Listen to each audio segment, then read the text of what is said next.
Hi everybody, materi kita saat ini adalah mengenai formal invitation. Kita akan belajar seputar formal invitation. Dan materi formal invitation ini adalah materi pembelajaran yang diajarkan di kelas 11 SMA, SMK maupun MA. Oke, tanpa perlu berlama-lama lagi, mari kita masuk pada pembahasan materi tentang formal invitation. Di awal pembelajaran kita, mari kita pahami dulu apa definition of invitation atau apa definisi dari undangan. Invitation is a written or verbal request inviting someone to go somewhere or to do something. Sekali lagi, definition of invitation. Invitation is a written or verbal request inviting someone to go somewhere or to do something. Maksudnya adalah, undangan itu adalah permintaan secara tertulis ataupun lisan yang mengajak seseorang untuk pergi ke suatu tempat atau untuk melakukan sesuatu. Dan untuk materi kita saat ini adalah formal invitation. Formal berarti resmi. Berarti formal invitation itu adalah undangan yang sifatnya resmi dan dibuat dalam bentuk undangan tertulis dengan memakai gaya bahasa yang lebih sopan. Undangan ini biasanya untuk acara-acara yang resmi, penting, atau melibatkan orang banyak. Contoh acara yang memakai formal invitation. Yang pertama, wedding atau pernikahan. Kedua, meeting atau rapat. Yang ketiga, birthday atau ulang tahun. Yang keempat, exhibition atau pameran. Yang kelima, social event, acara-acara sosial. Dan yang keenam, dinner atau undangan makan malam. Oke, saat ini mari kita pahami dulu bagaimana struktur dari invitation letter. Bagaimana struktur dari surat undangan itu sendiri. Yang pertama, invitee. Invitee itu adalah siapa yang diundang. Jadi dalam satu undangan resmi atau formal invitation, di situ harus jelas siapa yang diundang. Yang kedua, body of invitation.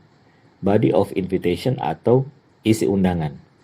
Nah, isi undangan ini sudah mencakup yang pertama misalnya occasion, yaitu jenis acara atau kegiatan. Jadi invitation ini atau undangan ini tentang acara atau kegiatan apa. Kemudian di bagian body of invitation atau isi undangan juga harus tercantum day or date, hari dan tanggal. Tentu saja hari dan tanggal acara tersebut akan diadakan. Kemudian time atau waktu kegiatan. Acara atau kegiatan itu waktunya jam berapa. Kemudian diisi undangan juga harus dicantumkan place atau tempat acara, tempat kegiatan akan dilaksanakan. Dan yang ketiga harus berisi juga inviter. Inviter siapa yang mengundang. Oke, untuk lebih jelasnya mari kita perhatikan example atau contoh undangan berikut ini. Oke, di sini ada sebuah undangan yang isinya seperti ini. All students' parents are invited to come to the second school meeting of this year. It will be held in 27th of October at 9 a.m. until 10 a.m. It is preferred if the guests enter the main hall before the meeting is started. Ya, jadi dari contoh undangan ini, isinya disampaikan all students' parents, semua orang tua siswa, are invited, diundang, to come to the second school meeting of this year, untuk datang pada meeting sekolah yang kedua di tahun ini. It will be held, ini akan diadakan in 27 of October, tanggal 27 Oktober at 9 a.m. pada jam 9 pagi until 10 a.m. sampai jam 10 pagi. It is preferred if the guests enter the main hall before the meeting is started. Ini ada tambahannya. Lebih baik jika para tamu atau para undangan itu memasuki the main hall, aula utama itu sebelum the meeting is started, sebelum rapat dimulai.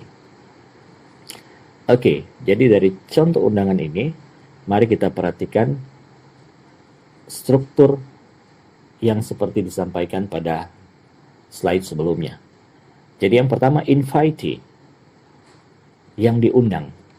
Nah, yang diundang pada undangan ini adalah tentu saja students, parents, atau orang tua siswa. Kemudian yang kedua, occasion, kegiatan atau acaranya apa di undangan ini. Ya, jadi berdasarkan isi undangan ini adalah untuk acara second meeting of the year, rapat kedua di tahun ini. Rapat sekolah yang kedua di tahun ini. Kemudian yang ketiga, date-nya, hari dan tanggalnya kapan meetingnya akan dilaksanakan. Nah, di sini sudah tertulis 27 of October, tanggal 27 Oktober. Bagaimana dengan time, waktunya? Di sini juga sudah tertulis 9 a.m. to 10 a.m. jam 9 pagi sampai jam 10 pagi. Selanjutnya, place, tempat di mana kegiatan ini dilaksanakan adalah main hall atau aula utama.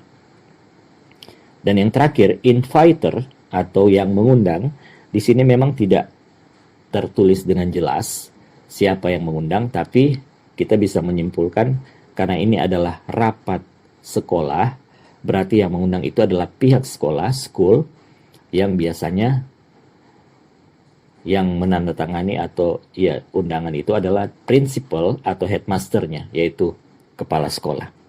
Ya, jadi ini contoh sebuah undangan meeting di sekolah.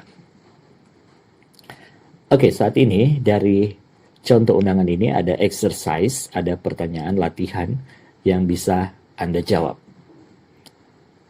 Yang pertama, nomor 1, where will the meeting be held? Where will the meeting be held? Apakah A, main hall, B, classroom, C, conference room, atau D, student's house? Ya, jadi kalau kata tanya where berarti menanyakan tempat. Next, number 2. What time will the meeting end? What time will the meeting end? Jam berapa meetingnya akan selesai? Apakah A, 9 p.m., B, 10 p.m., C, 9 a.m., or D, 10 a.m.? Ya, diperhatikan baik-baik pada isi undangan untuk jawaban nomor 2 ini.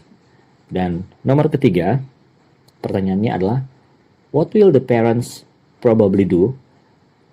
Sekali lagi, what will the parents probably do next after reading the invitation? What will the parents probably do next after reading the invitation? Jadi apa yang kemungkinan orang tua akan lakukan selanjutnya setelah reading the invitation, membaca undangan ini?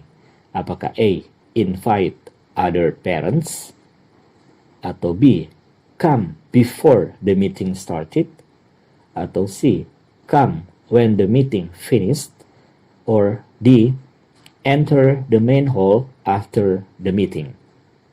Oke, jadi 3 soal ini menjadi soal latihan, exercise untuk Anda seputar materi formal invitation. Thanks for watching this video. Terima kasih sudah menyaksikan video ini.